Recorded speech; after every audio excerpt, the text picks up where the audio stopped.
Hello and welcome to EV Revolution. I am your content creator, Dr. B. Welcome everybody. Welcome back to this little mini series called What Is It? That's right. This is the second video in a short series that will introduce some of the major concepts and ideas on how we are going to be learning in the classroom.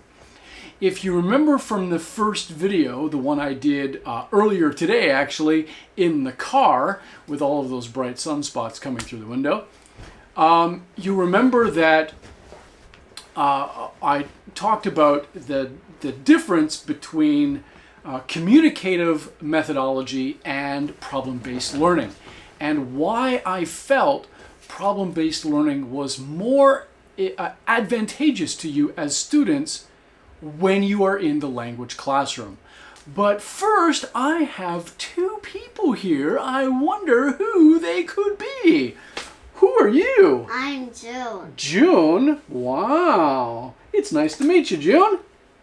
Wow, good job. Why don't you say hello to the Hello. people? There you go. And why don't you go sit down on the chair? All right. June, and who are you? I'm Miss Suman. You're Suman. Wow, very good. How old are you, Suman? 6. 6 years old. Why don't you say hello to everybody? Hello. All right. Hello. There we go. Okay, Suman, why don't you go take a chair too? All right. So now that we've got our introductions out of the way, the second video that I wanted to talk about was the 3C's. We mentioned those in the video earlier, the 3C's, and those are creativity, collaboration, and critical thinking. And I mentioned them briefly in that first video, but I really wanted to touch on these three things specifically because they are, in fact, the foundation not only to problem-based learning, but also to, I believe, from the reading and studying that I've done, the foundation for your success in the future. Because the way that we will work, the way that we will engage our employment, our jobs in the future, is very, very different from how we are going to do, or how we are doing that now, and especially how we've done that, let's say, over the past 20 to 30 years. Now, it seems like that's a long time ago. But in the 21st century, we are now in the beginning of the second decade of the 21st century, and those changes are becoming faster and faster. So what might have taken us 20 years to change in the past is probably only going to take us maybe 10 years to change in the future. And it's important for you to understand, as I had mentioned in that first video, that the way that we will work, the way that we engage work, and the process that will start in the language classroom that you might not have in any other classroom in terms of your majors or in high school classes, what you will learn here will give you specific tools for success that you're probably not going to find anywhere else. And can you remember what those 3 C's were? Do you remember what they are? We talked about them earlier. 3 C's: creativity, collaboration, and critical thinking. And those are the 3 things that I want to talk to you about today. So let's get right into it. Okay, so creativity. What is creativity? Everybody thinks they know what creativity is. And you know what? You're all right. We all understand what creativity is. Essentially, creativity is the using of our imagination to solve problems or to create using original ideas. Now, this means that we don't take an existing idea, idea A, and we don't change idea A by 1% and expect that that idea or that concept or that product is necessarily going to be any different. We're looking for originality, things that are different than what we have around the world around our own little world. So that's creativity. Second one, collaboration. Collaboration is, again, a very easy thing to think about. It is essentially how we work together.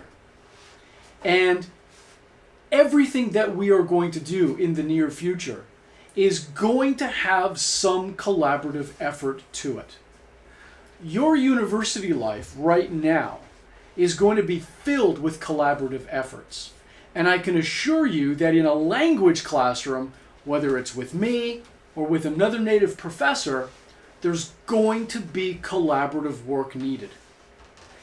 Also, in your majors, generally speaking, you are going to come up against collaborative efforts in the classroom. Maybe the Korean professor is going to have you do some group work in a classroom. It could be, let's say, you're more art focused, or you're a dance major, or multimedia, or something like that. Well, you may have team work that you're going to do throughout the semester, whether it's this year or in the following years. It's very likely that is going to be a part of your life. When you get into your work life, we do not work as autonomous solo individuals. We work together. We work together as small teams and as large teams. And as we work together, that interaction and how we interact will have, I think, a major impact on the roles that we play in our job and the types of work that we are given. If we are good with those group tasks, those responsibilities will be given to us. And it's those individuals, I think, that will find themselves kind of leveling up in their job over the course of time. The third aspect is critical thinking. Critical thinking essentially is divided into three areas. There's three kind of subparts of critical thinking. The first one is analysis. In other words, when we see an issue, a problem, or something that needs to be changed, we need to be able to use tools in here in order to see what the areas of improvement might need to be. What needs to change? There is an old adage in Korea that I have heard about for many, many, many years. It goes something like this. If it worked last year, and we did it this way last year, then there's no reason to change it this year. Now, that's a very common approach in Korea. Now, and not saying only Korea, it's a common perspective in many places around the world. However, that is starting to change. We are evaluating lots of different ideas, concepts, products, ways of thinking, and as we are doing that, we are in fact generating new solutions to problems that we might not have even known about. So that's the first one, analysis. The second part of critical thinking is evaluation.